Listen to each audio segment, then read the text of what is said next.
not being recorded. As it is a revision class, it is we will not record it. Okay, as per the guidelines of the university, revision classes generally will not be recorded. Now coming to the question paper pattern, which most of the students have a doubt. How exactly the question paper would be? See, there will be objective type questions as well as the descriptive type questions. Descriptive generally will give it for 20 marks. We ask you to solve 5 questions, 4 questions, each question carrying 5 marks. Please make a note, I will not be able to share the PPTs because later on you will get a doubt of what is the question paper pattern. In fact, I wanted all the students to join, but some of you haven't joined yet. Some of the students have not yet joined. Nothing to worry. Please pass on the message, but let it be some sort of confidentiality should be there. Because it's not that I'm discussing something which is absolutely confidential, but having said that, I'm giving you a small sort of view. See, students, out of the 4 questions that you answer, objective type questions, I am again descriptive type questions I am repeating. Definitely there will be one problem on solving a transportation problem by northwest corner method or matrix minima method or Vogel's approximation method. There will be one problem for sure. Have you noted it down? Yes. So please repeat. One question will be on transportation. You know there are 3 methods. Northwest corner, matrix minima, Vogel's approximation. Because when we set the question papers, there will be 3 or 4 different teachers will set the question paper. It is difficult to say which method will come. I can't say with the guarantee that only Vogel's approximation method will be given. Because the other teacher may feel Vogel's approximation is little complicated, let me give only northwest corner. It is left to the discretion of the paper setter, but there will be a problem for sure on transportation.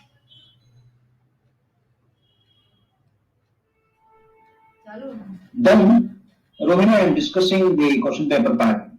Okay. Then another question will be on assignment. So, chapter number 14, chapter number 15, there will be one question each. Chapter 14, transportation. Chapter 15, assignment. And you have only one method, no, an assignment. Hungarian method. We will not set problems which will take you to traveling salesman problem. We don't do that. Basic assignment problems, wherein the assignment get over, who knows, in the very first step, or you may have to draw the lines, horizontal, vertical lines, you follow the procedure. It may take one more iteration. We will never set problems with 3 or 4 iterations, students, in case if you don't get the answer in the first iteration. That is, in the first step, if the assignment does not get completed. In the second step, if you don't get the answer, it does mean that you have done a mistake. We will not give problems with more than 2 iterations because it will carry maximum of 5 marks. Okay? So, please make a note that there will be one problem on transportation, one problem on assignment. Then, one problem will be from chapter 6, unit 6. What is that? Like we have solved the problems on counting. Find the total number of numbers between 100 and 200 which are divisible by 2 or 3 or 5. Find the total number of numbers between 100 and 300 which are divisible by 6, 5 and 8. We have solved some problems on finding the total number of possible ways of arranging some car, dog, pen, guide, such problems. Basically, they are all problems on counting. Make a note, on chapter 6, there will be one descriptive type question. Chapter 7 also, there will be one descriptive type question. All of you please make a note. Chapter 14, chapter 15, chapter 6, chapter 7. Then 2 more questions we need to set. Okay. I will be setting questions on descriptive type questions will be on chapter 14. I think I will be able to write here is the question. I don't know. No. So what is the chapter number? Chapter 14, chapter 15. Okay, chapter 14, chapter 15. One problem will be on transportation. One problem will be on assignment. One problem will be on chapter 6. Chapter 6 is generally it's about counting. Chapter 7, it's about recurrence relations. What do you learn in recurrence relations? You know.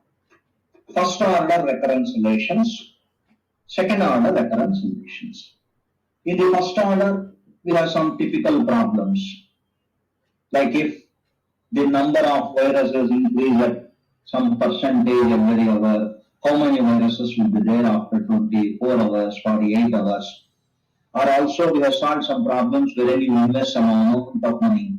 How long does it take to get it doubled and so on? Then direct second order recurrence relations.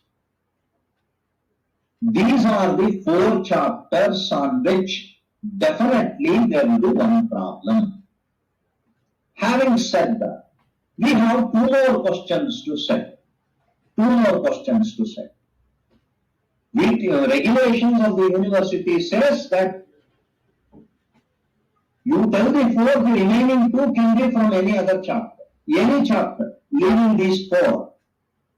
So there are 11 more chapters. We will have to select 2 questions from the remaining 11 chapters.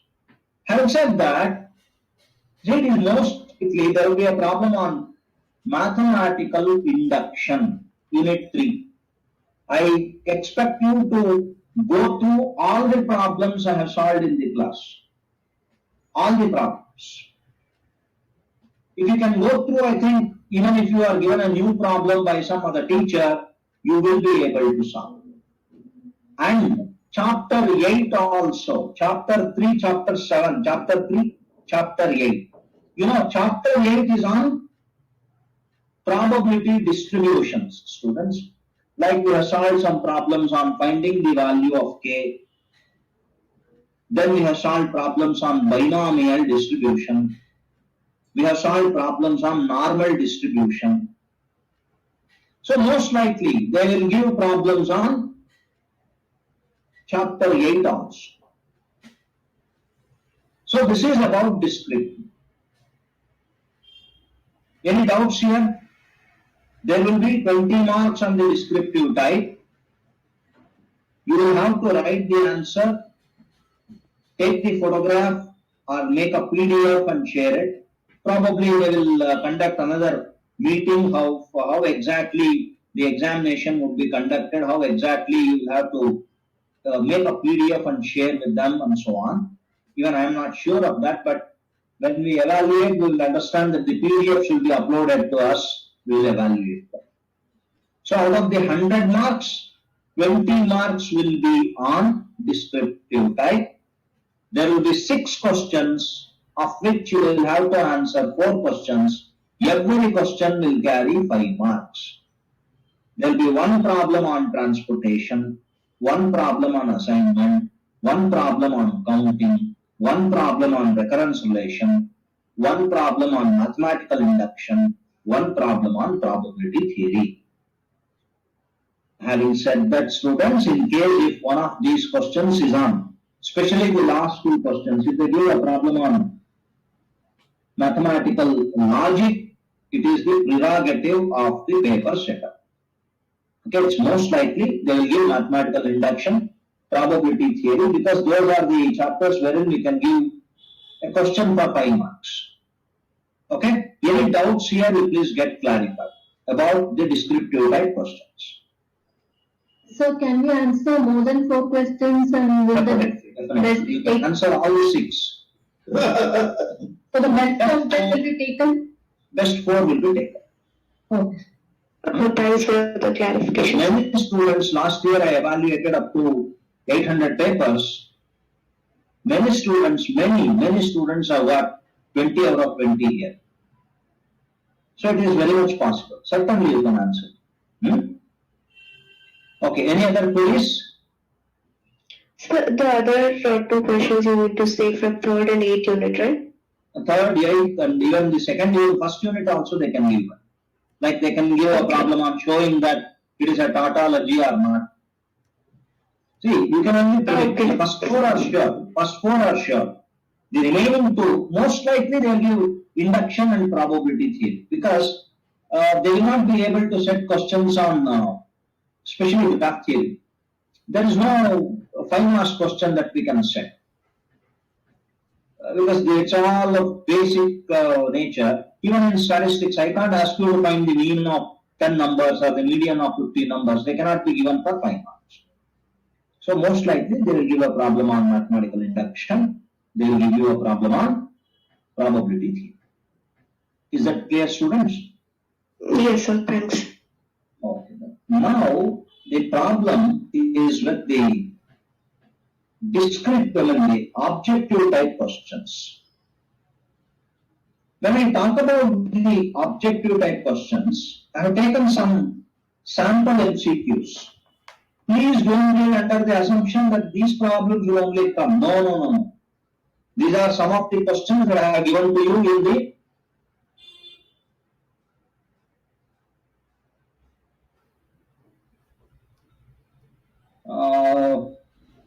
continuous assessment 1, 2, 3, practice multiple choice.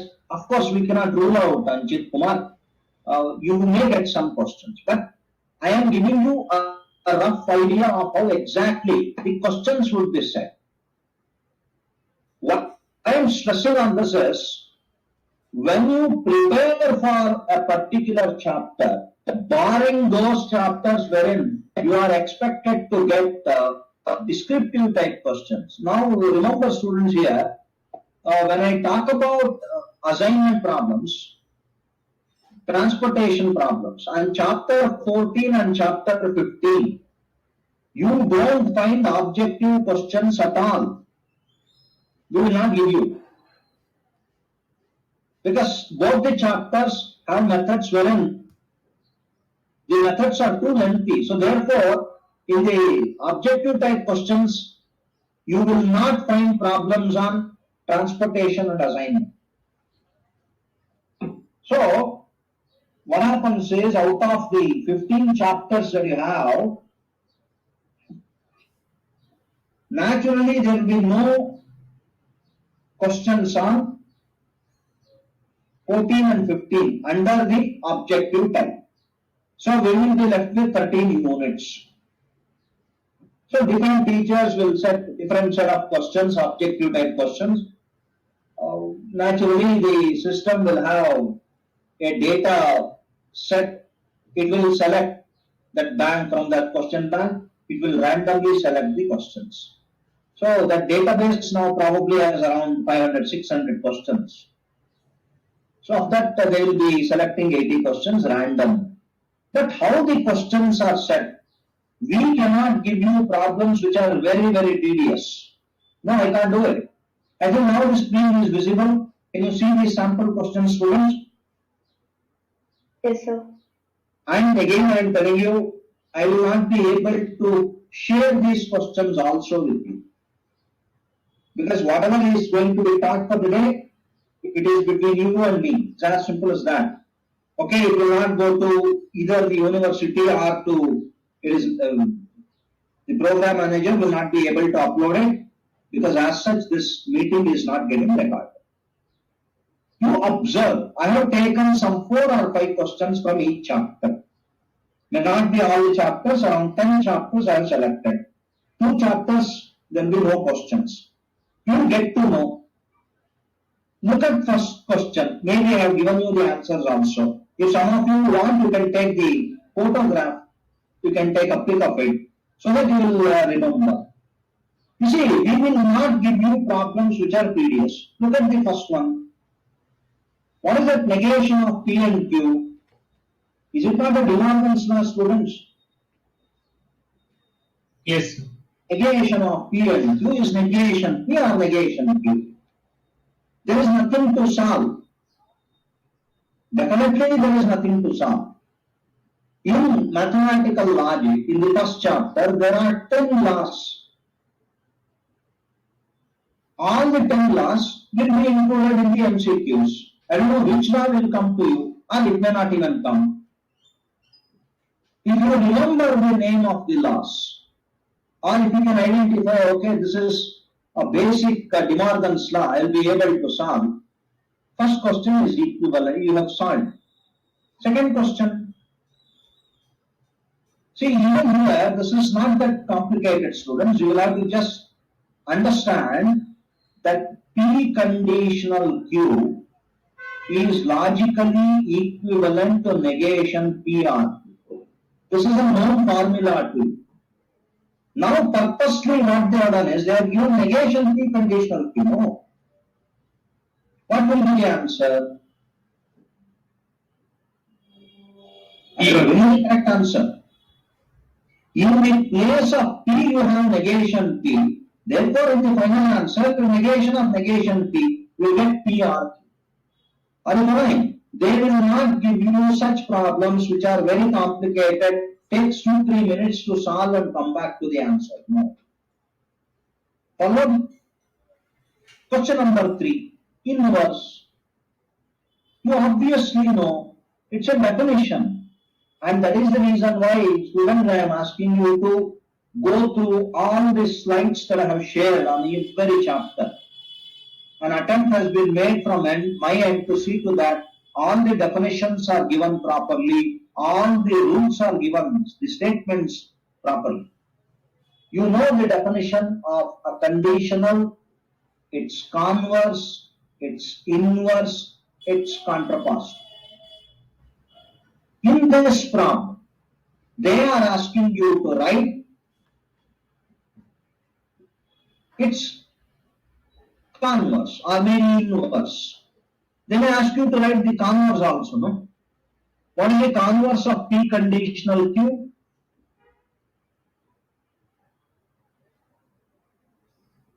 It is Q conditional P. What is the contrapositive?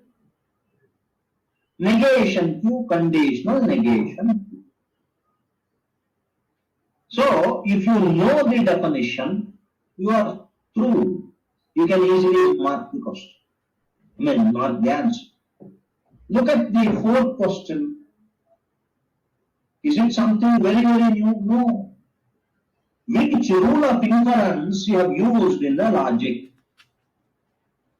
Even this problem, or may not be the same problem, we might have solved in the class. We might have taken this as an example.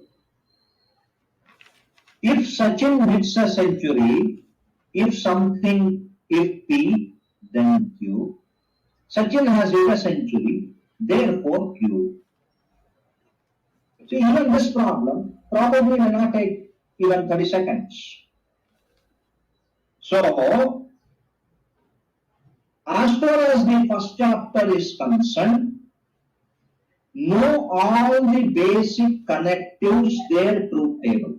In this problem, you don't find any problem on truth table. Okay? On truth tables, they can give you some questions like, what is the value of true conditional bonds?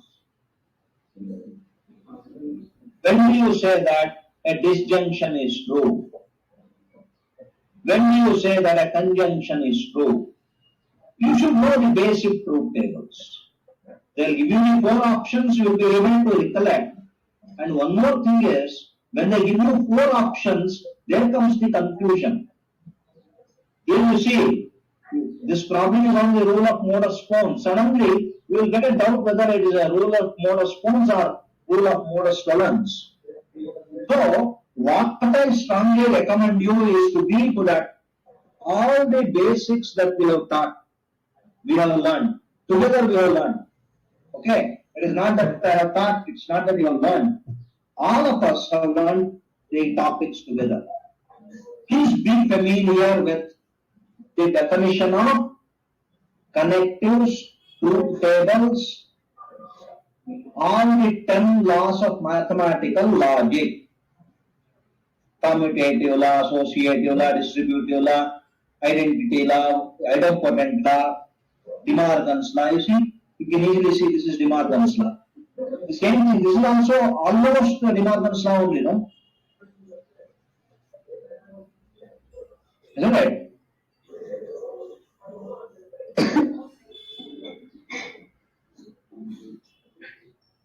Then you have to know the rules of inference.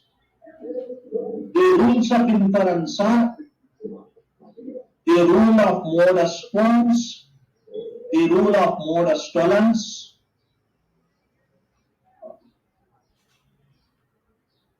rule of syllogism. Rule of syllogism is too simple. Most of you may identify directly. So they may not give you problems. Having said that, some teacher might have said, if 2 divides 4, 4 divides 8, then 2 divides 8, which rule we made use of in this rule of inference? You can easily say that it is a problem on rule of syllogism. Then the quantifiers. Maybe in the 5 questions that I have selected, there are no problems on quantifiers. You know, there are 2 types of quantifiers. Universal, existential. And also, you know, what do you mean by a free variable?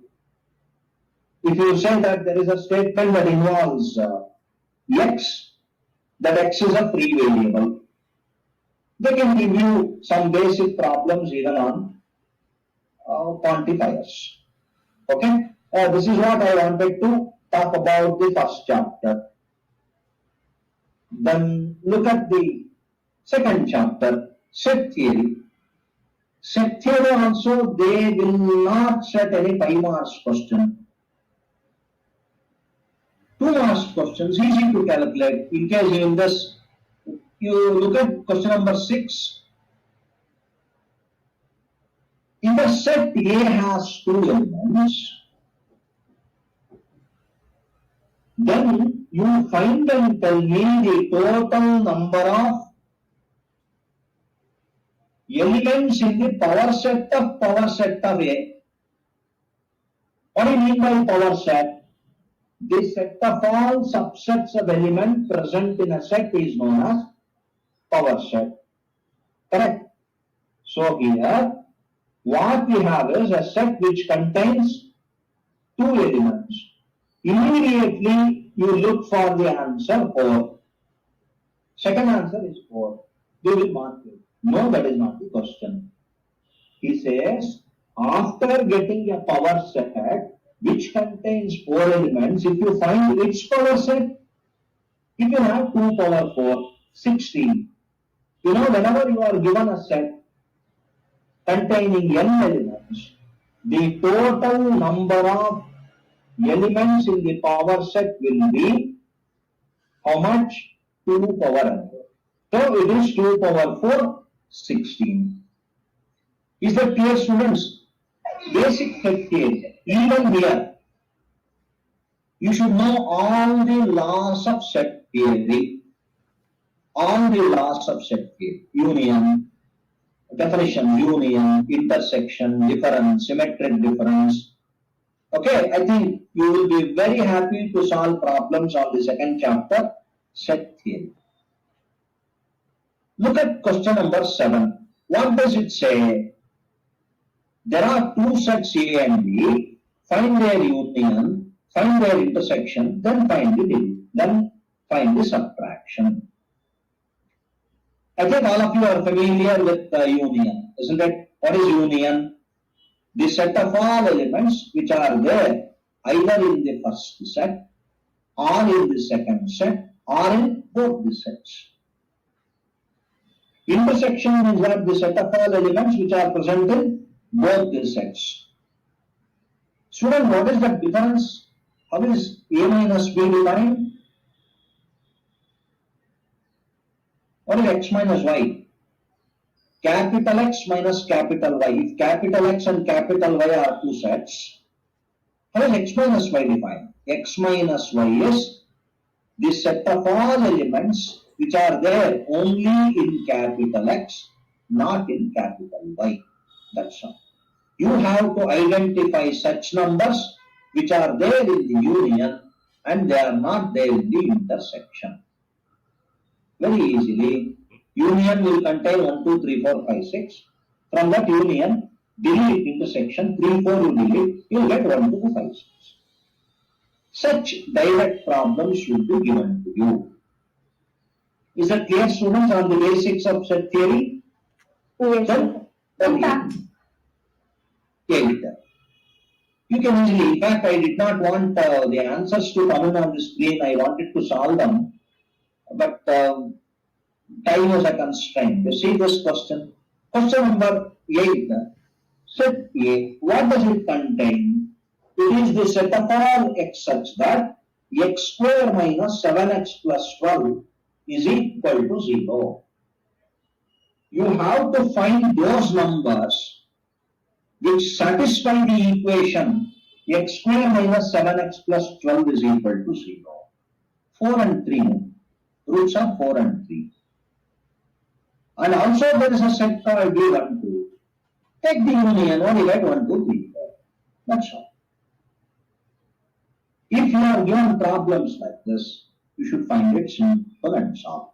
Definitely they have to give, because nothing much is there in this chapter and we cannot give a problem wherein you have 3 sets A, B, C. It involves problems on counting or probability too big. We can't do it. Direct problems only will be given to you. Actually, some students last year and for the last 2 years, after the examinations, when we interact with them, they say, sir, we found descriptive easy, objective, after the examination, they said, we should have gone through all the basic definitions again, because most of the questions were on basic definitions, simple A union B, A minus B. We never concentrated on it. We thought that we will be given problems which are slightly difficult. So what I suggest you is learn from the scratch. You be sure of all the definitions and formulae.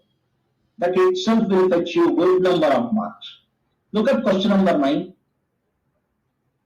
See, when this was said in one of the question papers, asked the paper setter, sir, why have you said like this? You could have written A intersection A complement. He said that typing is difficult.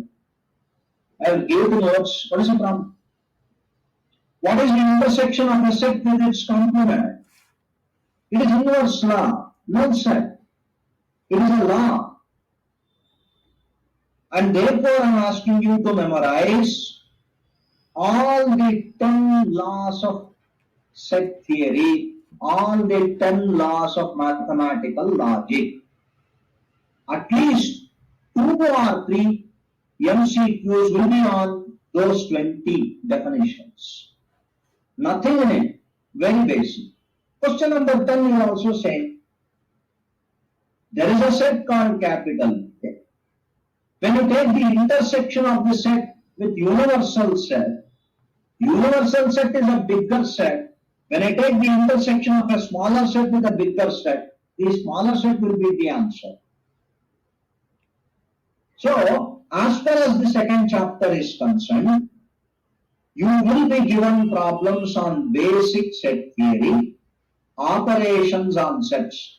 When I talk about operations, you should be familiar with union, intersection, complement, relative complement. Relative complement means A minus B, B minus A. Then symmetric difference. Maybe of the 5 questions that I have selected, you may not find problems on symmetric difference. A minus B union B minus A. Okay? Practice them. Having said that, now you may get a doubt, oh, they may not give any problems on probability. No, no, no. They will give you here on basic probability. But as I am restricting myself to only a few questions discussion here, students even in basic set theory, they will give you if two events E1 and E2 are exclusive, what is probability of E1 union E2? You should immediately mark the answer as, oh, it is probability of E1 plus probability of E2 because they are exclusive. Or if they say there are two events which are independent, then you should be able to mark probability of E1 intersection E2 is P of E1 into P of E2. In a question, if they ask you what is P of A complement, you should say it is 1 minus P of A. All the basic laws of set theory you should know. Okay, what is the probability of sample space, students? It is 1. The total sum of all the probabilities is always equal to 1. Definitions only, you see. When do you say that two events are exclusive? Happening of one prevents the happening of the other. Easy to set a question. E1 and E2 are exclusive means happening of E1 prevents the happening of E2. Or they may give you happening of E1 is independent of what happens in E2. Then they say E1 and E2 can happen simultaneously. You can easily set 4 options. You should be able to identify the correct option and mark. In that sense, set theory is also a small chapter. Now, the problem is with chapter 3. It is actually a challenge for the paper setter also. Because it is very difficult to formulate 20 problems on mathematical induction. You can give 5 questions if they ask for 5 marks. But in case if I ask you to set a problem on properties of integers in this chapter, we cannot set any problem on mathematical induction saying prove something. I can't give it for 1 mark. So here they will give more or less on recursive definitions. And you should know sum of the first and natural numbers. I have derived them in the class. Please go through. Sum of the first and natural numbers is n into n plus 1 by 2. Sum of the squares of the first and natural numbers. Sum of the cubes of the first and natural numbers. Formula you should know, students. Question number 11, you see. It is not complicated. Okay, there is a doubt. Good. Send the answer. Right. Question number 11. Such problems will not be difficult. See, A1 he says is 2. What is required is A4. You should say A2 is A1 plus 3 according to this formula. But what is A1 is already 2. 2 plus 3, it is 5. What is A3? A3 is A2 plus 3. What is A2? 5. 5 plus 3, 8. What is A4? It is A3 plus 3. So 8 plus 3, 11.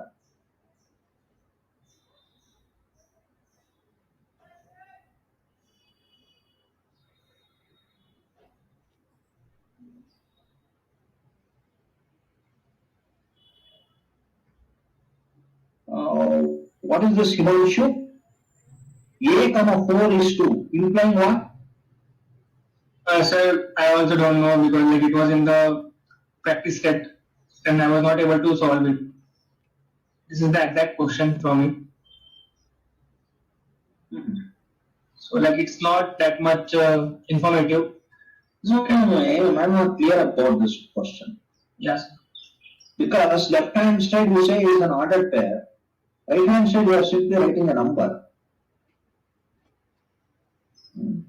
I'll check and come back. Sure, sir, sure.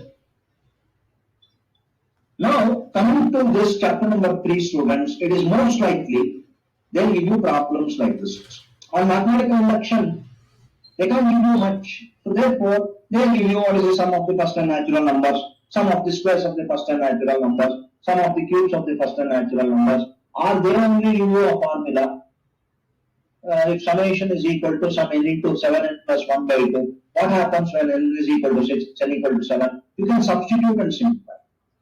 Question number 14. Fibonacci numbers. You can calculate the F6. It may take some time. Maybe you will have to spend a minute on it. What is F2? If F0 is 0, F1 is 1 and Fn is Fn minus 1 plus Fn minus 2. What will be F2? It will be F1 plus F0. You will get a 1 plus 0. So you can just make a note that, oh, F2 is 1. Then if F2 is 1, then you have to calculate F3. What will be F3? F2 plus F1. So 1 plus 1 will get 2. Then you will get a 1 plus 2, 3. Then you will get a 5. So this is F4, this is F5. So you will get 8. This is what is the answer. You have to work a bit. Work a little. Not too much. Work a little.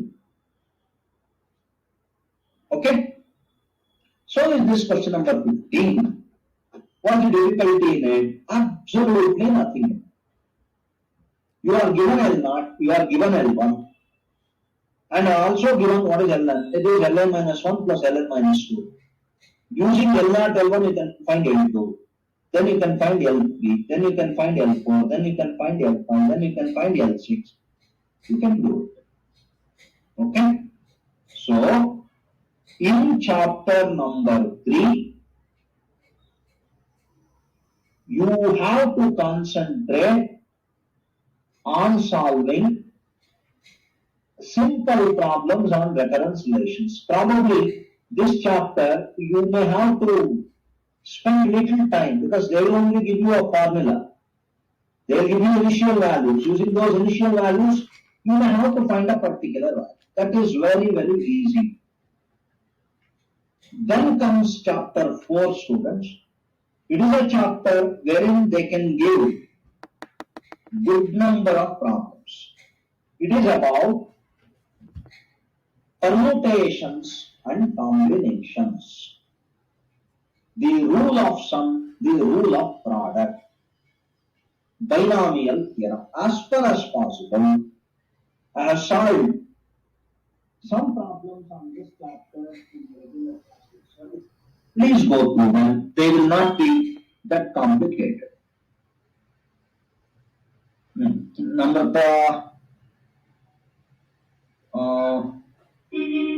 yes, in continuous assessment, I didn't know how to do this. X power 9 into y power 3. Now, shall I solve it now? X power 9 into y power 3. Just a minute. X power 9, just make a note. X power 9 into y power 3 into x plus y to the power of 12 or x plus 2y to the power of 12. Okay.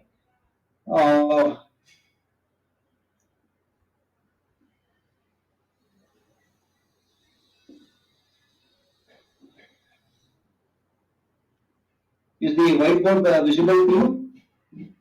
Yes, sir. Oh. Now the question you are asking is this. Find the coefficient of x power 9 into y power 3 in x plus 2y to the power of 12, isn't it? Yes, sir. Very, very simple. What you need to do is remember a formula. Binomial theorem says this. Probably if I ask you what is a plus b whole square, everybody knows that a plus b whole square is a square plus 2ab plus b square. Isn't it? What is a plus b whole cube? You will write it as a cube plus 3a square b plus 3ab square plus b cube. What is the formula for a plus b to the power of 4, a plus b to the power of 5? In general, what is the formula for a plus b to the power of 10? This is summation.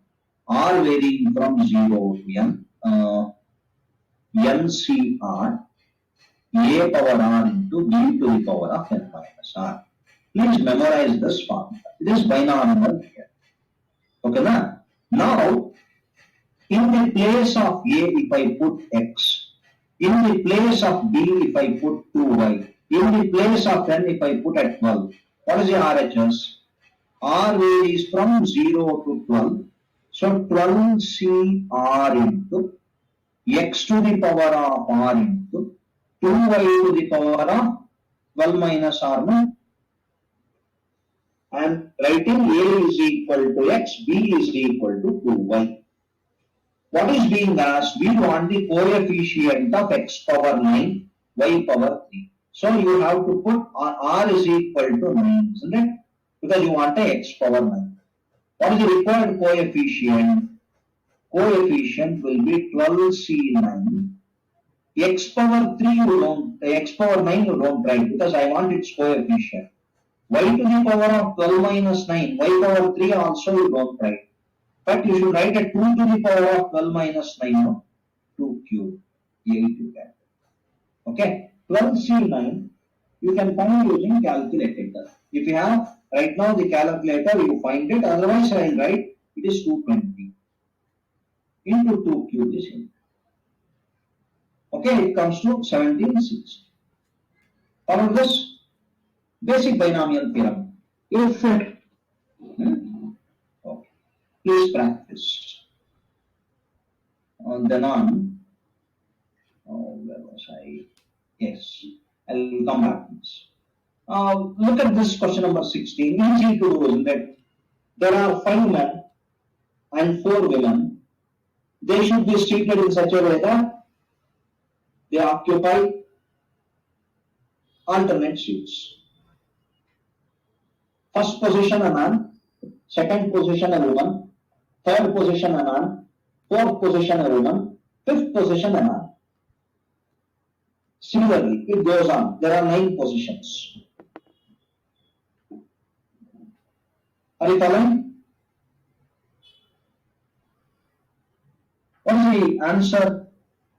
If I have told you this probably 7 or 8 times, if there are 3 persons, if there are 3 chairs, they can be seated in 3 factorial ways.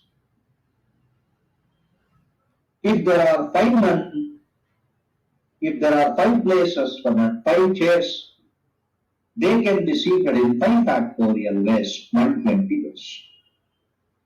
There are 4 seats reserved for women. There are 4 different women. They can sit on those 4 chairs in 4 factorial ways. 4 factorial is 24. 120 into 24 is 2880. Very simple. They cannot give you even here. They will not give you such problems wherein you will have to work out for 10 minutes, then come back and mark. No. You should be able to solve problems in a minute. Question number 17. How do you calculate the answer?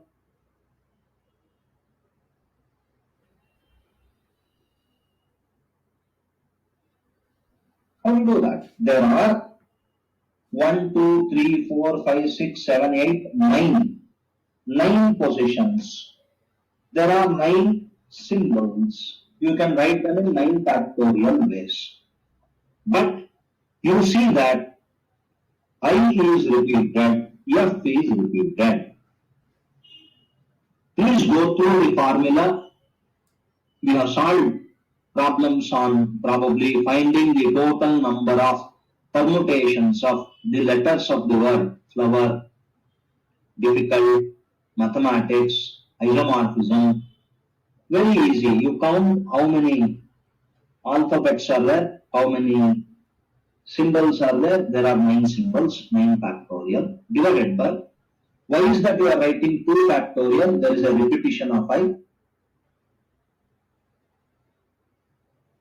5 men in 5 chair, 5 P5. Correct, Raghavendra. 5 factorial. Similarly for 4 factorial, but you have to multiply them, no? Raghavendra, why I am asking you to Good, Namrata, you have answered the question number 17. Ravindra, I think you have understood why after getting 5 factorial and 4 factorial, we have to multiply, not add. Okay? When do you add? When do you multiply? It means go back to addition principle, multiplication principle. If one of them can happen, the other cannot happen, we have to add. When both of them can happen simultaneously, multiply. There are 5 chairs. Men can sit. At the same time, women can also be seated. So, you have to multiply. Okay, such problems should be given to you here. Question number 18. See here, the advantage is, if you have a calculator, what is MP2 you can calculate. MP2 should be 90. Instead of solving it as n factorial by 2 n minus 2 factorial, etc., check what is 111 P2. P is available in your calculator. The answer you get is 12,210. Wrong. What is 12P2? 12P2 is 132. That is also wrong. 13P2. 13P2 is 156. That is also wrong. 10P2, 90. So 10 is the correct answer. Are you following? Some questions you have to get the answers from one of the 4 given to you. Students, can you tell me how the answer for 19 is written? It is similar to a problem on difficulty. Same. The word difficult we saw just now. How many digits you have? 1, 3, 3, 7, 7, 8. So you have 3 plus 3, 6 numbers are there. They can be arranged in 6 factorial ways. That 3 is repeated. How many times it is appearing twice? How many times you are getting 7? 2 times. 6 factorial. What is that? 6 factorial? 3, 720. 720 divided by 4 gives me 180. That's one. Now you see this word basic. BASIC. No letter is repeated. 1, 2, 3, 4, 5. 5 factorial. 120. So in this chapter, see, there are 80 questions. How many chapters are left? If you leave 2, you will have 13 chapters. Of the 13 chapters, statistics 2 may vary little less objective type questions. Okay, so on an average of the 80 questions, you will get 6 questions on each chapter. And out of the 6 questions that we find, 4 of them will be very direct, just by using definitions, laws, statements, theorems, we will be able to mark. So 2 questions would be slightly working out and solve. So around 26 questions. Out of the 80 questions I am talking about, I think you will easily score 50 without much of preparation. Please don't take it in the other sense and just ignore. Don't allow complacency to creep in. What I am saying is with adequate preparation we go, getting 70 to 80 or maybe more than that is not at all difficult. For that, what I strongly recommend, I keep on telling you till I complete this class, is go through all the statements. Exam is out of 70 or 80. What is this, Yakshita? I think they will conduct it for 20 marks for descriptive, 80 marks for internals. Sorry, what is this? If it is 70 marks only, if there is a change, then they will give 50 objective type questions. You are at more of advantage then. 50 divided by 30. Okay, the 30 marks will be For the internal assessment 3. CA3. 50 objective. Then we will get hardly 4 questions on each chapter. So, it will be easy. Even look at this 21. 21 is what? It's about relations and functions. Very easy to set questions on this chapter. Because lot of definitions. First of all, what is function? What is a relation? What is Cartesian product? What do you mean by a one-to-one function? What is a many-one function? What is an onto function? When it is a bijection, what do you mean by a bijection? It should be both one-to-one and onto. What do you mean by one-to-one? Every element in the domain must have a unique image in the codomain. What do you mean by onto? Every element in the codomain must have a pre-image in the domain. Many elements in the domain are related to only one element in capital B. Constant function. All the elements of the set A are mapped onto a single element in the set B. Constant function. Hey, definitions only. You see, this is definition of one-to-one. Very famous definition. F of A is equal to F of B implies A is equal to B is the definition of one-to-one function. It does not require any working. Definition. Only definition. See, question number 23, you should not think too much of discrete mathematics and there is a function whose inverse is to be calculated. I should call y is equal to 5x plus 7, y minus 7 divided by 5. Don't worry about all that. See, 5 sevens are 35. 35 plus 7 is 42. That 42 is being satisfied only by 7. Rini is asking about what is many one.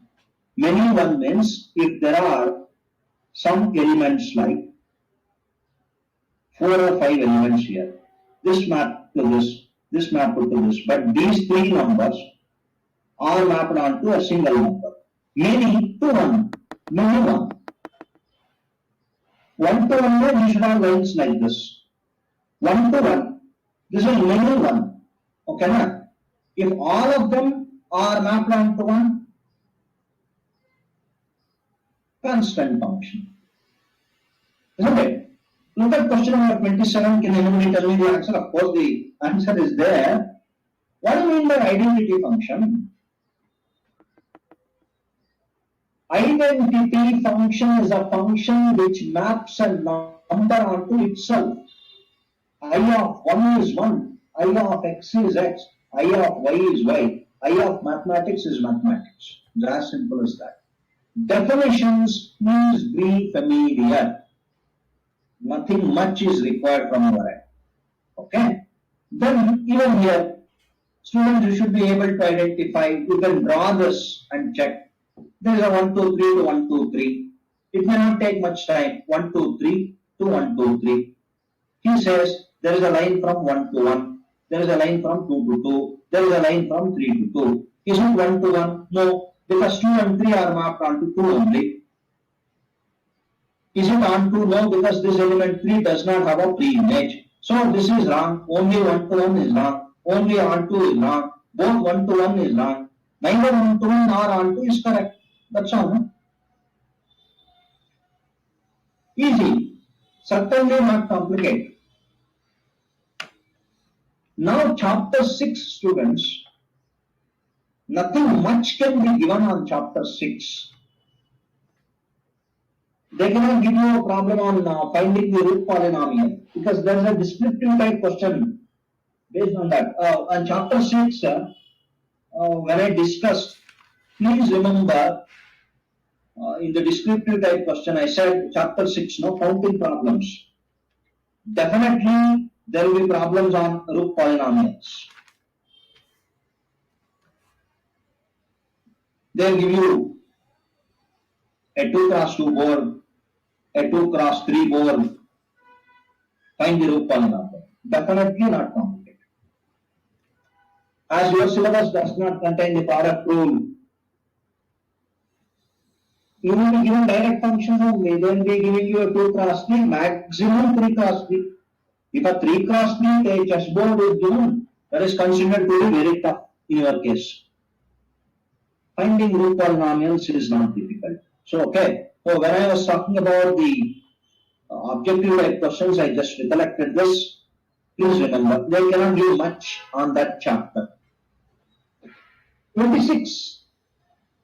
27, 28, 29, 30.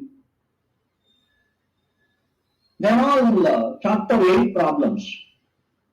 Chapter 8 can be descriptive type question also. In fact, chapter 8 is such an important chapter, not just from the perspective of MFCA. It is important keeping in mind the entire computer science, the data science. You must be familiar with distribution, students. Maybe I have not included more problems in discussion for the day. They will give you simple tables. Find the mean. Then I ask you to find what is the value of k, so that a small table would be given. 26 and 27, they are formulae. I give you 8 formulae on normal distribution. Probability of z greater than or equal to a is 0.5 minus a of a. It is just a problem formula. 27th is a formula. Is 28 a horrible problem? No. A binomial distribution has mean mu is equal to np. Mu is given to be 2. Okay. Standard deviation sigma they have given. What is the value of p? Mean and standard deviation. Sigma is npq formula. Sigma they have given 2 by root 3. N they have not given. P they are asking us to find. Okay, N, this NP value itself is 2. 2 gets cancelled. You see, I think you should have given 1 by root 3 here. Sigma square is NPQ. So when I square it, it becomes 4 by 3. You will be able to cancel that. Okay. You are using this formula. Mu is equal to NP. Sigma square is NPQ. Sigma is root of NPQ. Basic definition, students, you should know. Problem number 29 on this screen is it not addition theorem? Addition theorem of probability. Probability of A union B is probability of A plus probability of B minus probability of A intersection. If A and B are independent, what is probability of A intersection B? P of A into P of B. If they are exclusive, what is the answer? It is P of A plus P of B. Question number 30. After giving the definition of probability, students, I have given you probability of either plus probability of neither is 1. Probability of at least 1 plus probability of none is 1. Probability of A plus probability of A complement. Answer should be 1. Sum of all the probability should be equal to, isn't it? The answer, I am also getting a doubt here. This question number Pawan 28. Now let us solve this. Is it 2 by 3 or 2 by root 3? I am getting a doubt. 2 by 3. Because there is a 4 here. When I square it, actually they should have given root 2 by root 3. If it is root 2 by root 3, 1 by 3 is correct. If it is 2 by 3, the answer would be 2 by root 3 and the answer would be 2 by. Correct, no? 2 by 3. It should be root of 2 by 3. Root of 2 by. Now comes problems on graph theory. You must be very happy to solve problems on graph theory. They will give you some basic problems on handshaking property. Fundamental theorem of graph theory. What does it say? Sum of the degrees of all vertices is equal to twice the number of edges. Though I have solved some problems on isomorphism, etc., they cannot give you any 5 marks questions here. They can say, show that the following two graphs are isomorphic. Such problems cannot be given. In this chapter, there are lots